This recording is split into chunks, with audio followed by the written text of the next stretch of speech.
Oba Osewende, Queen Eghori, and Queen Ugiomo.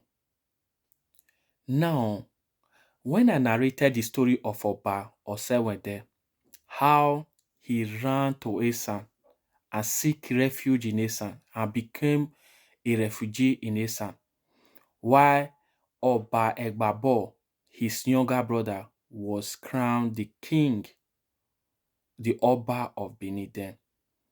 You know, the Oba Egbabo, who happened to be the younger brother to the Oba Osewende, was made the king. Why Oba Osewende, prince, which is the was then Prince Osewende, was chased. He ran for his life. He fled to Esan.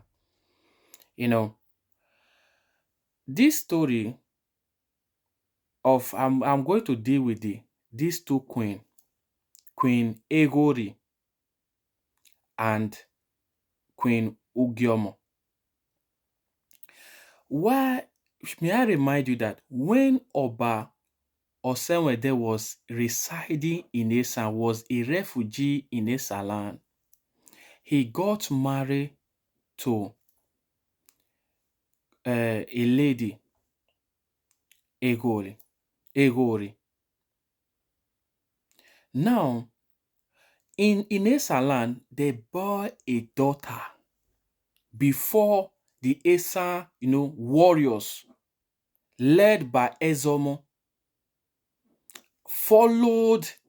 They took Oba Osenwe, they followed him, went to the Benin Kingdom, fought war with the then Oba Egbabo, or rather Egbebo. Then they defeated Egbebo, dethroned him, and installed Oba Osewende.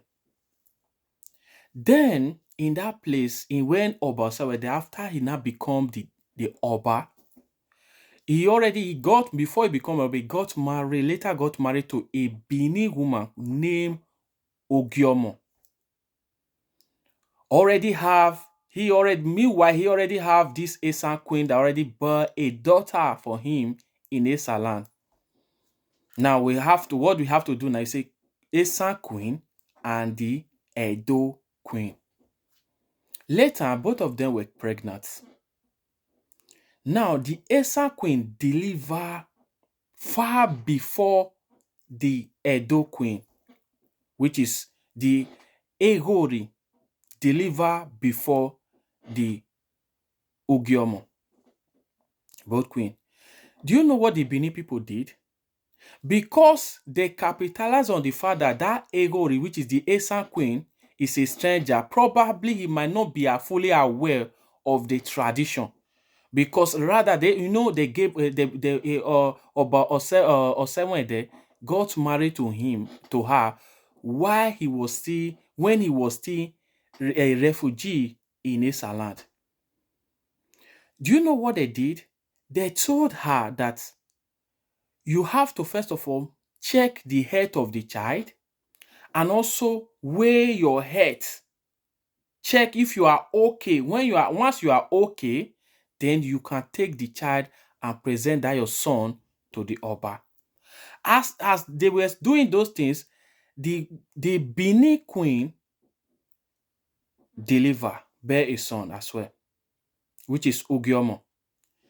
Now immediately they took that child and present him to Oba Osewede, which happened to be the Oba then, their husband. Immediately the Oba acknowledged that son as his heir to the throne, as the first son.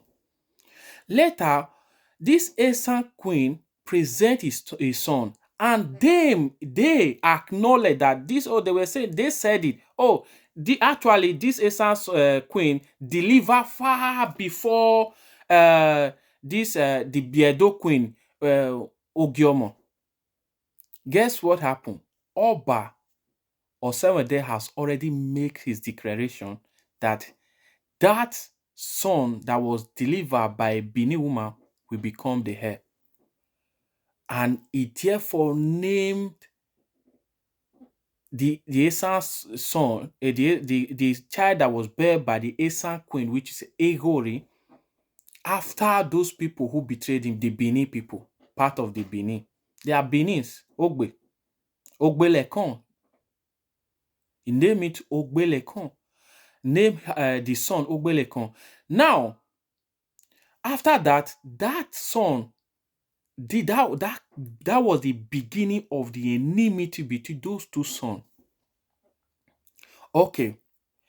The Benin knew how the tradition, the custom and tradition was of their tribe. What did they do? They deprived that Esan queen of her rights.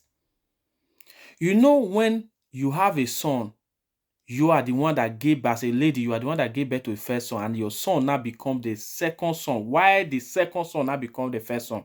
How will you feel? This one goes to the mother.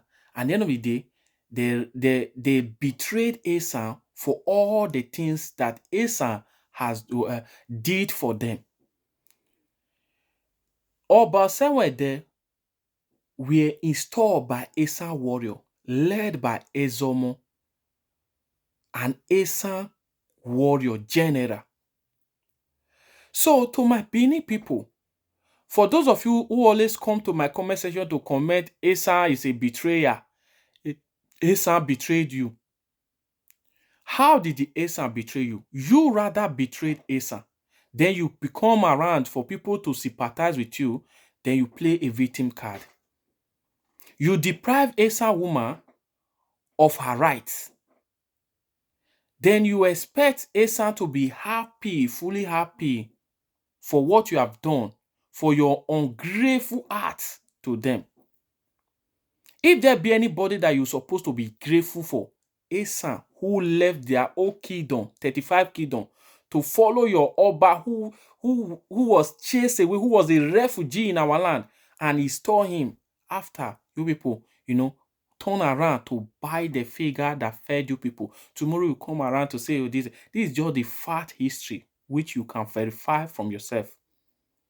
Now, another question. I already had that first question. Between this story I just narrated, Esan and you, the Benin people, who is the betrayer? You betrayed Esan. If you have to be sincere with your conscience, you betrayed Esan. Now, my second question is that you claim that Esan was part of your empire. Now, Oba Egbabo, or rather Egbebo, know full well that Oba Osewende was a threat to his throne.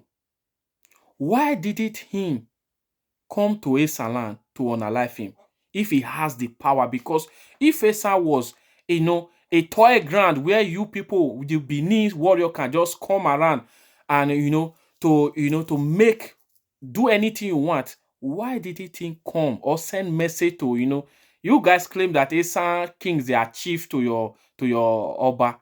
Why did that time it was so powerful? Why didn't he come to Esan or send message to Esan chief? Oh, I heard that boy is in your place. Come study. Bring it to me. And he couldn't, because he clearly have no power to do that, because Esan was not part of your empire, rather a collaborator. If Russia and North Korea collaborate together to defeat somebody, does not mean that North Korea is part of Russia Federation. They are just working hand to hand for personal, for their interests. So that is one thing you guys have to think. The same Esan, where he knew that Oba Osewende was in Esan, residing in Esan, was in seeking, he was a refugee in Esan, but he did not come.